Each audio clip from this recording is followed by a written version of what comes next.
Ever wonder why she remembers that conversation from 6 months ago word for word, but you can barely recall what happened last Tuesday, or why her emotions seem to run 10 times deeper than anything you've experienced? Here's the thing, you're not imagining it. There's actual neuroscience behind all of this, and what I'm about to share with you is going to completely transform the way you understand women, relationships, and honestly, yourself. Over the next 20 minutes, we're diving into the science of the female mind, the biology, the psychology, the evolutionary wiring that makes women think, feel, and process the world differently. And trust me, once you understand this stuff, you'll never look at human behavior the same way again. So let's get straight into it. Right off the bat, let me hit you with something that's going to make so much suddenly make sense. Scientists have discovered what they call the anticipation effect in the female brain. And this is backed by legitimate neuroscience research. Here's what happens.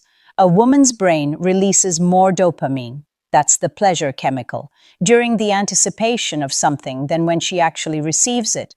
Read that again. The waiting, the build-up, the excitement of what's coming creates a bigger neurological reward than the actual event itself. This isn't about being materialistic or difficult to please. This is hardwired brain chemistry. Think about it. Ever notice how she can spend weeks planning a vacation, researching every detail, creating itineraries, and she seems almost as excited during the planning as the trip itself?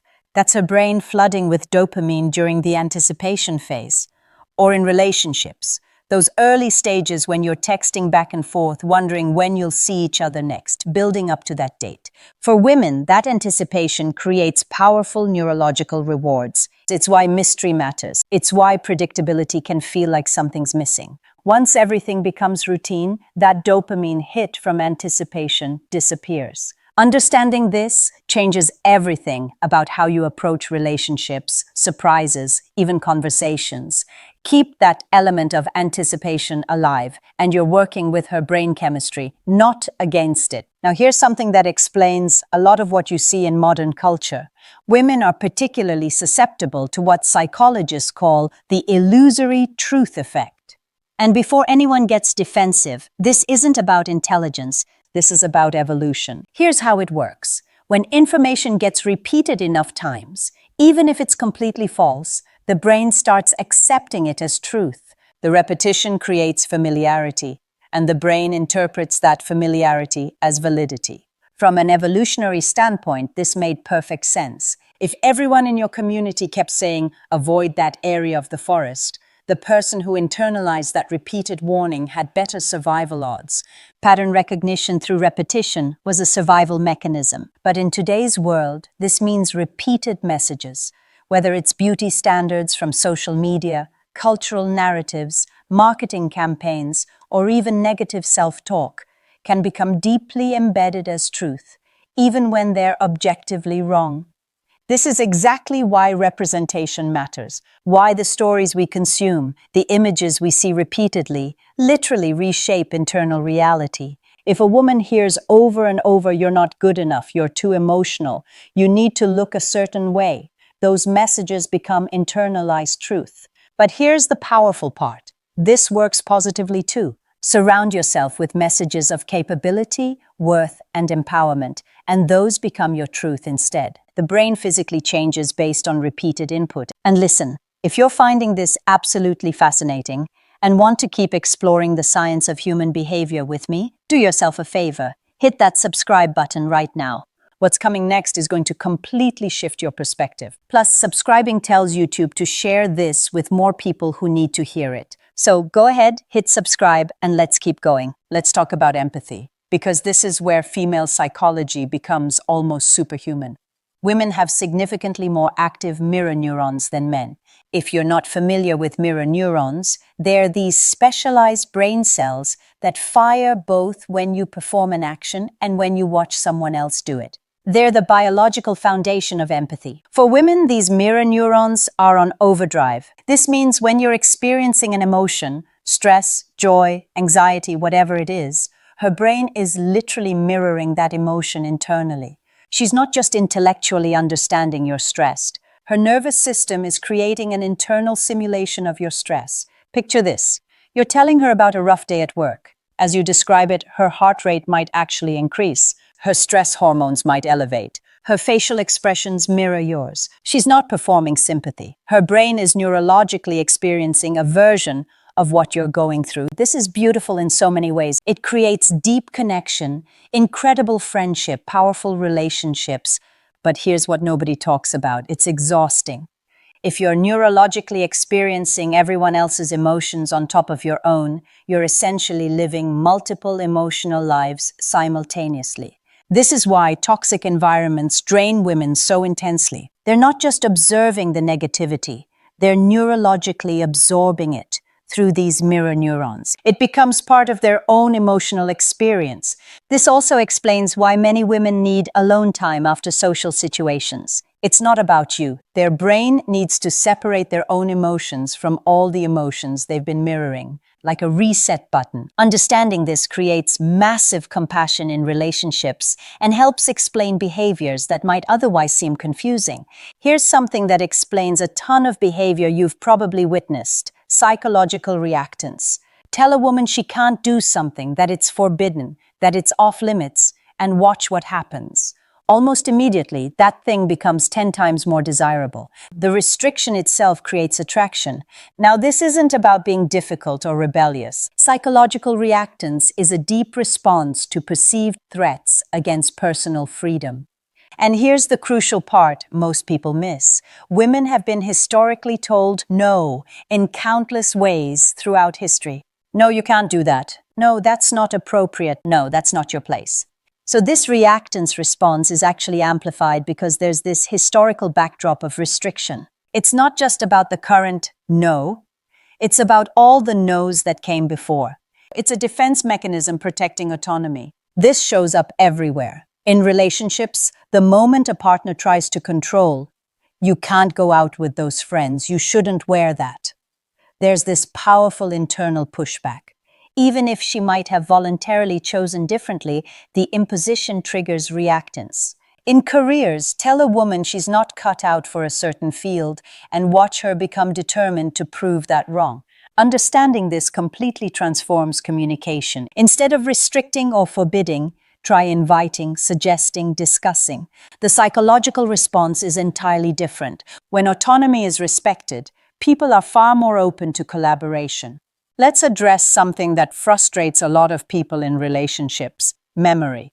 Women remember emotionally charged events with almost photographic clarity. That argument from 2 years ago, she remembers it. That thoughtless comment from 6 months back, she remembers it. That beautiful surprise you planned, she remembers every detail. If something carried emotional weight, her brain tagged it with powerful neurological markers that make it nearly impossible to forget. Meanwhile, neutral information, like where she put her keys 5 minutes ago, might be completely gone. This isn't about holding grudges or bringing up the past to win arguments. This is pure biology. The female brain creates significantly stronger memory formation through emotional association. When something matters emotionally, it gets encoded with remarkable detail. The context, the exact words, the tone, the facial expressions, the environment, everything gets stored in this incredibly detailed memory file.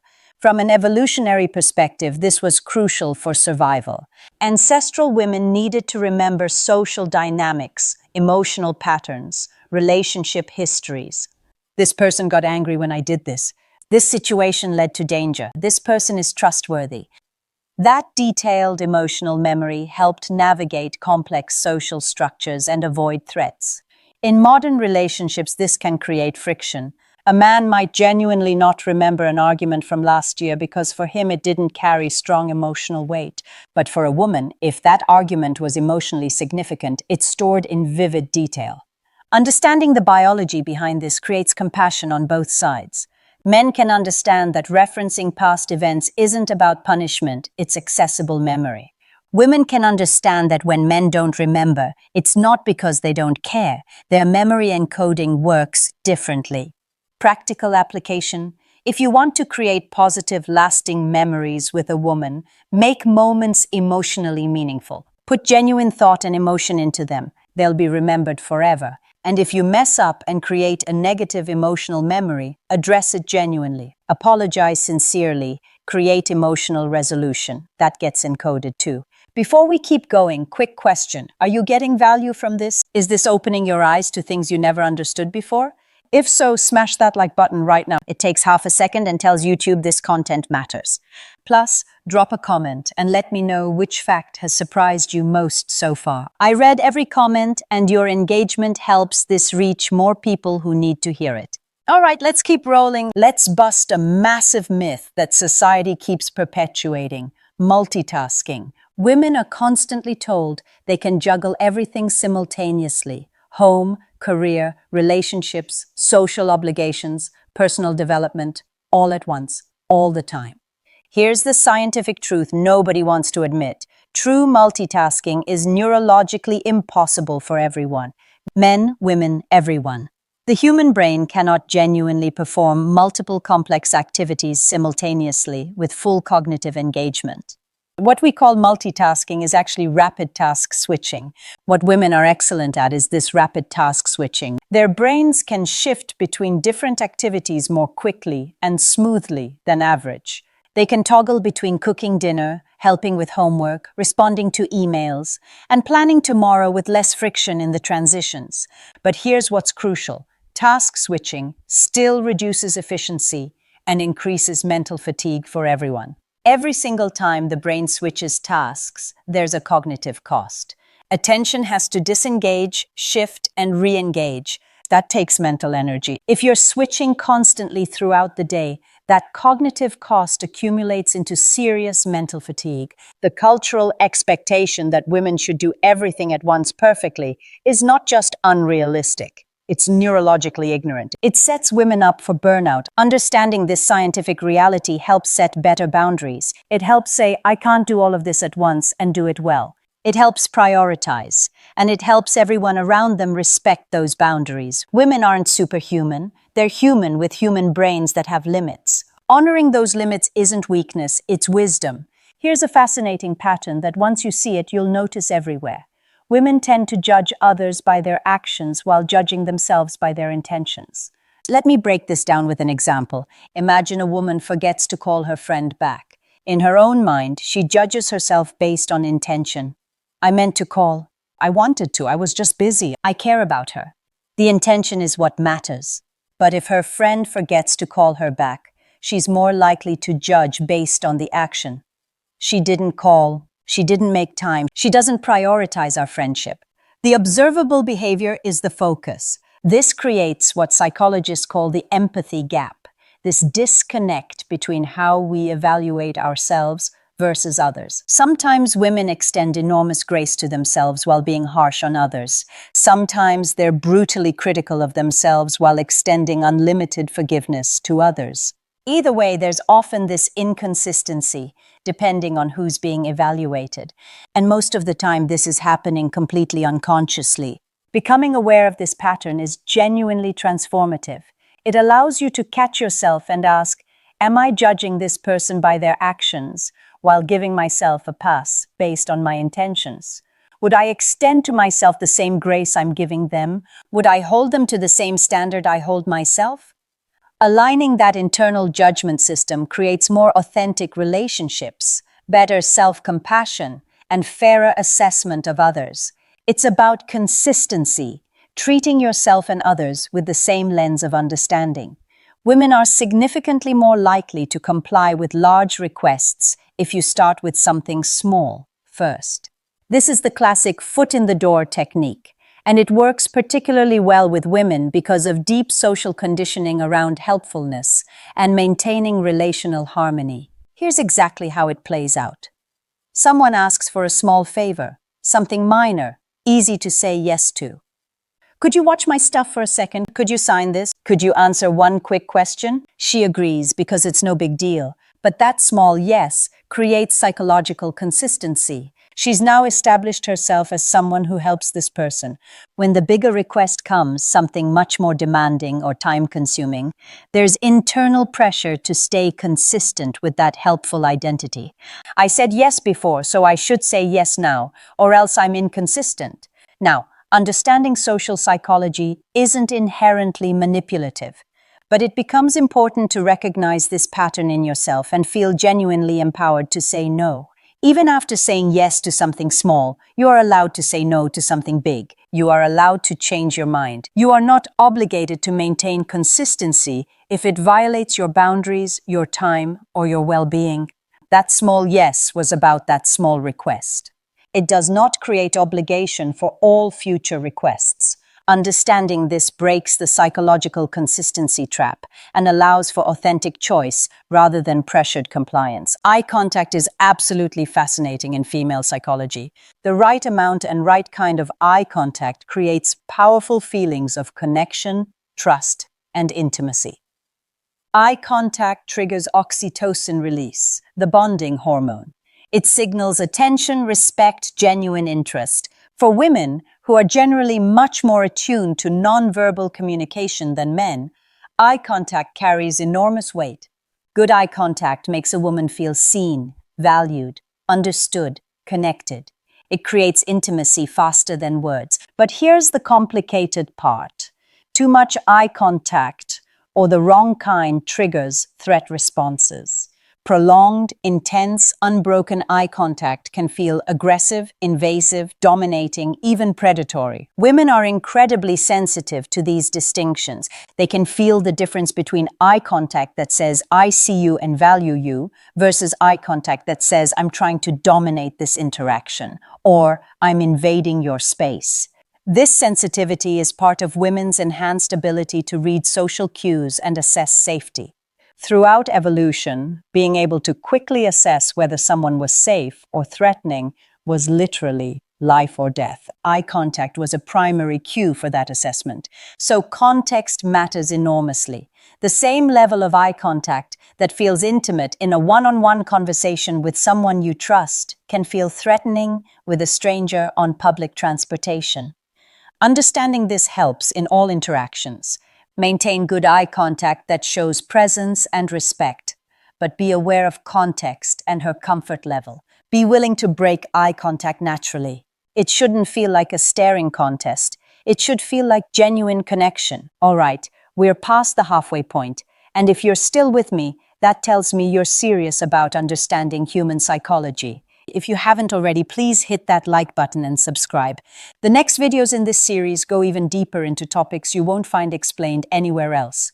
Don't miss out. Subscribe now and turn on notifications. Now let's address something uncomfortable but important: authority and obedience.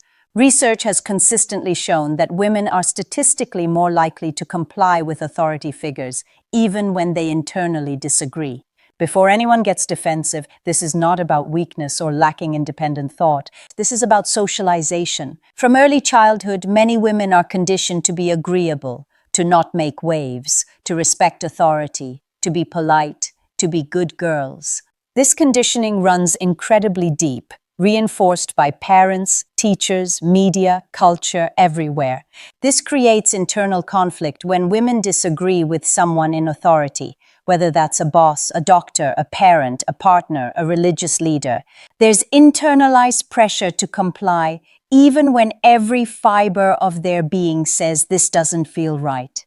Awareness is the first step toward breaking this pattern.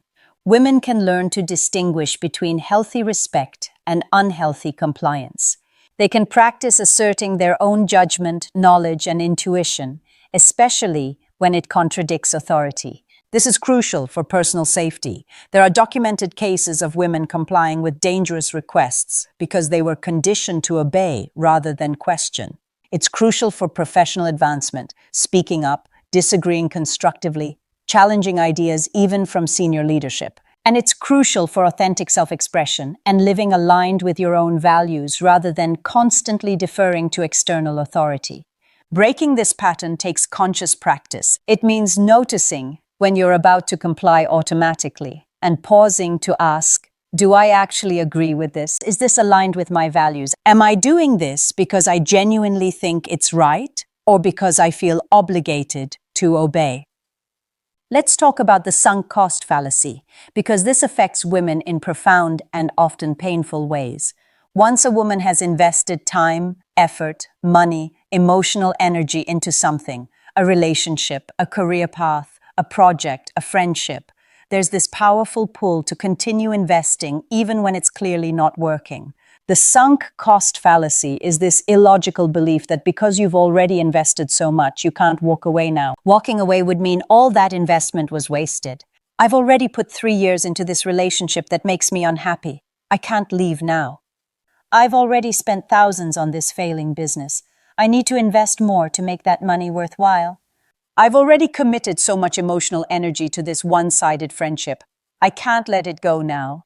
And so the investment continues, often escalating in this desperate attempt to make the past investment worth it. Women experience this intensely, particularly in relationships, because of the way female psychology weights emotional investment. Women often invest deeply emotionally, and that investment feels incredibly valuable and real. Walking away can feel like admitting failure, like proving you made a bad choice. But here's the liberating truth. Sunk costs are already gone. The time is already spent. The energy is already spent. You cannot get them back by continuing to invest in something that isn't working. The only question that actually matters is, what's the best decision moving forward from right now? Not what would justify the past, but what's the best choice for your future. Sometimes that means walking away. And walking away isn't wasting the investment. It's respecting yourself enough to stop wasting more. Every additional day, dollar, or ounce of energy you invest in something that isn't working is another sunk cost you're creating. Understanding this can be genuinely life-changing for women, trapped in situations they've overinvested in. Here's something genuinely beautiful about female psychology. Acts of kindness create powerful neurochemical rewards in women's brains. When a woman performs an act of kindness, helping a stranger, supporting a friend, volunteering, donating, offering a genuine compliment, her brain floods with serotonin and dopamine, the feel-good chemicals that create satisfaction, well-being, and joy. Kindness literally creates a natural high. But here's what makes it even more beautiful. The recipient also gets a neurochemical boost. Both people benefit. And even more fascinating, people who simply witness the act of kindness experience a sympathetic neurological response. Their brains also get a positive chemistry boost just from watching. Kindness creates ripple effects of positive brain chemistry spreading from a single act. One kind act creates happiness in the giver, the receiver, and everyone who witnesses it. This is why female friendships often center around mutual support and care. This is why women-dominated spaces frequently emphasize community and helping each other.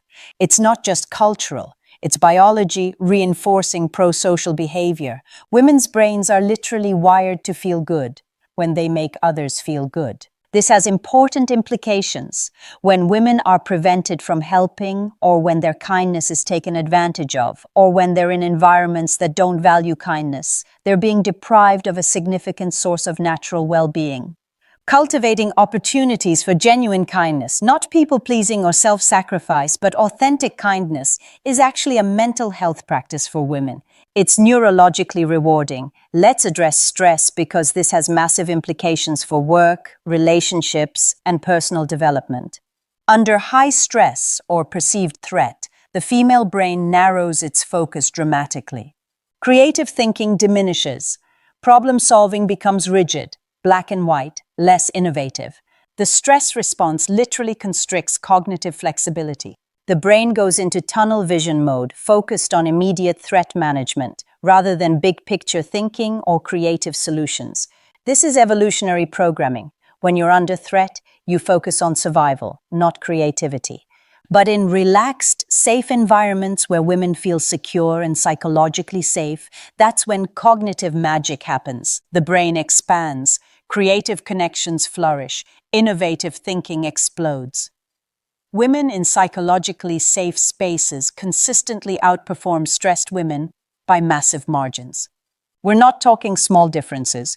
We're talking the difference between mediocre performance and extraordinary innovation. This has huge implications. For work environments, if you want peak performance from women employees, creating psychological safety isn't optional. High-pressure, threatening, hypercritical environments might push short-term compliance, but they absolutely kill creativity and innovation. For relationships, if you want deep, meaningful, creative conversations with your partner, creating a safe emotional environment is crucial. Criticism, defensiveness, contempt. These create stress that shuts down cognitive flexibility. For education, women learn better and perform better in supportive educational environments versus high-pressure, competitive ones. The practical takeaway: if you want to see a woman at her absolute cognitive best, whether that's your partner, employee, friend, or yourself, create safety, not pressure. Create support, not stress. The difference in cognitive output is absolutely staggering. Social conformity is real and powerful, and women experience it with particular intensity. The pressure to agree with the group, to not stand out, to not rock the boat, to go along with consensus, even when you privately believe the group is wrong. Women have been socialized across cultures to prioritize social harmony, to be peacemakers, to maintain relationships, to avoid conflict. This creates strong conformity pressure. Speaking up against group consensus can feel socially dangerous. It triggers fears of rejection, isolation, being labeled difficult, or not a team player. These fears are real because historically, being ostracized from the group could literally mean death. Social connection was survival, so the pressure to conform isn't weakness. It's evolutionary programming combined with cultural conditioning. But here's what's important. Conformity isn't inherently bad. Social cohesion has value. Being able to cooperate and find consensus, these are valuable skills. The problem arises when conformity overrides personal truth. When women suppress their own knowledge, intuition, values, and beliefs just to maintain group acceptance, that's when conformity becomes damaging. Finding the balance between healthy cooperation and authentic self-expression is one of the great challenges. It requires conscious awareness, noticing when you're conforming out of genuine agreement versus conforming out of fear. And it requires courage, the courage to speak up even when it feels scary. Color psychology affects women in fascinating and measurable ways. Different colors create different neurological and psychological responses in the female brain. Red, for instance, increases alertness. It can trigger physiological responses ranging from mild aggressiveness to attraction, depending on context. Heart rate increases, blood pressure rises slightly, attention sharpens. Red in a romantic context can increase attraction. Red in a competitive context can increase determination. Red in a warning context creates heightened alertness. The color itself has neurological impact. Meanwhile, green and blue create calming, focusing effects. These colors reduce stress hormone production, increase concentration and cognitive clarity, create feelings of peace, safety, and stability. This is exactly why wellness spaces, spas, healthcare facilities, and therapy offices are overwhelmingly decorated in green and blue palettes. It's not random aesthetic preference, it's neurological response. Understanding color psychology helps design environments intentionally for optimal mental states. Want to increase productivity and focus? Incorporate blues and greens. Want to increase energy and passion? Incorporate reds and oranges. Want to create calm and peace? Stick with soft blues, greens, and neutrals. Your environment affects your neurology, and you can design it strategically. Here's a truth about motivation that explains enormous amounts of behavior. Women respond more strongly to immediate, short-term rewards than distant, long-term benefits, even when logic clearly indicates the long-term option is objectively better. This isn't short-sightedness or lack of discipline. This is how the human reward system is fundamentally wired. Present rewards feel real, tangible, certain, immediate. Future rewards feel abstract, uncertain, risky, distant. The neurological reward response is always significantly stronger for immediate gratification than delayed gratification. This is why starting a diet tomorrow always feels easier than starting today. Why spending money now feels better than saving for retirement, even when you know saving is smarter. Why watching another episode feels better than going to bed early for long-term health. This is called temporal discounting. We discount the value of future rewards simply because they're in the future. Understanding this creates the opportunity to build systems that work with your neurology rather than fighting it. It's about making long-term rewards feel more immediate. Want to exercise regularly? Don't focus on being healthy in 20 years. Focus on how good you'll feel tonight after working out. Want to save money? Don't focus on retirement. Set up automatic transfers and focus on the immediate satisfaction of watching your number grow. Make the long-term reward feel short-term. That's how you work with your brain instead of against it. Negativity bias is stronger in women than in men on average. A negative experience will mentally and emotionally outweigh a positive experience of equal objective intensity. One harsh comment can overshadow 10 genuine compliments. One failure can eclipse multiple successes. One criticism can erase hours of praise. The negative carries more psychological weight. This isn't pessimism or being overly sensitive. This is evolutionary psychology. Being more attuned to threats, dangers, and negative outcomes was survival programming. Remembering what went wrong, who was dangerous, what situations led to harm, this vigilance kept families alive. But in modern life, where actual survival threats are rare, negativity bias can distort perception and damage well-being. It can make women focus disproportionately on what's wrong rather than what's right. Ruminate on failures rather than celebrate successes. Understanding this biological tendency allows for conscious counterbalancing. Actively practicing gratitude, not as toxic positivity, but as deliberate attention to positive experiences. Deliberately focusing on what went well, not just what went wrong. Intentionally reframing negative events to find learning or growth. This isn't denying reality. It's creating balance, so negative experiences don't automatically dominate your mental landscape just because of biological bias. Stories captivate the female brain in ways that pure data and statistics simply cannot. When women hear narratives, real stories with characters, conflict, emotion, stakes, and resolution, their neural engagement skyrockets compared to hearing plain facts. Brain imaging studies show this clearly. When women hear stories, multiple brain regions light up. Emotional centers, memory centers, sensory areas, social cognition areas. The brain becomes deeply engaged. This is why storytelling is such a powerful communication tool. Stories create emotional resonance. They activate empathy through those mirror neurons. They make abstract concepts concrete and memorable. The female brain is wired to learn through narrative because stories encode social information, relationship dynamics, practical wisdom, and emotional patterns in ways that are easier to remember and apply than abstract facts. Think about it. You could tell a woman gossips are untrustworthy. That's a fact. Or you could tell her a story about someone who gossiped and how it destroyed a friendship. The story will be remembered. The story will create emotional understanding. The story will change behavior. This is also why women often communicate through stories rather than direct statements. It's not being indirect. It's how their brains process and share information most naturally and effectively. Understanding this helps in all communication. Want to convince a woman of something? Don't just give data. Tell a story. Want to teach something? Share a narrative. Want to create change? Use storytelling.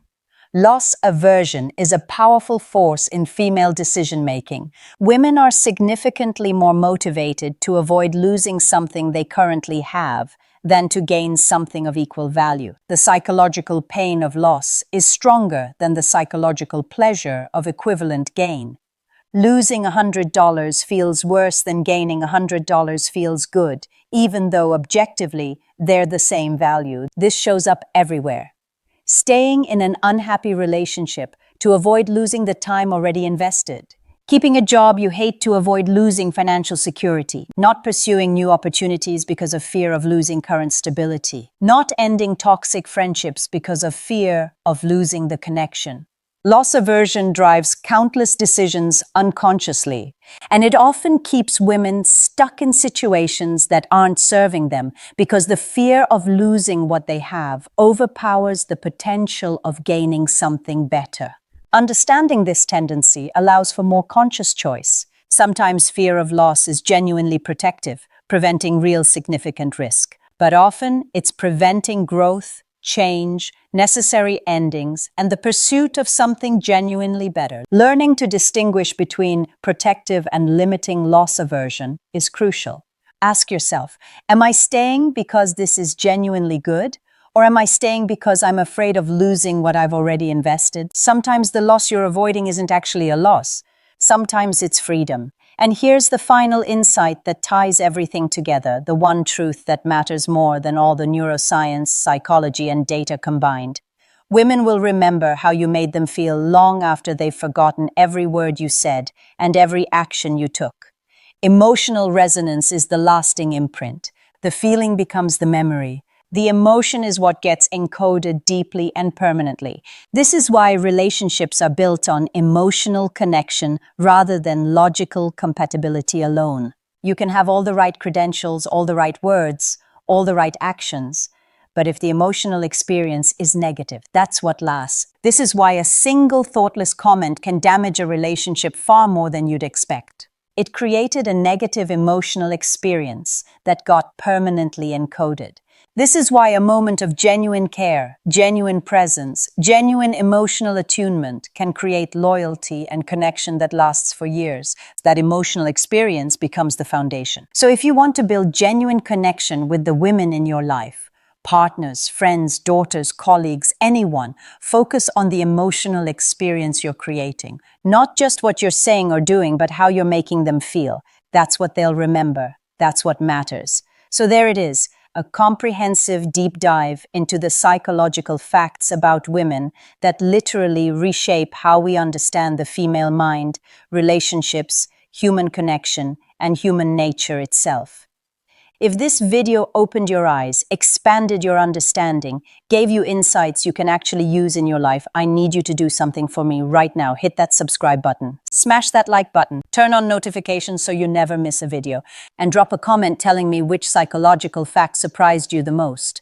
Which one changed your perspective? Which one you're going to think about differently? I read every single comment, and your engagement helps this channel grow and reach more people who genuinely need to hear this stuff. Thank you so much for watching. I'll see you in the next video where we go even deeper into human psychology. Until then, take care.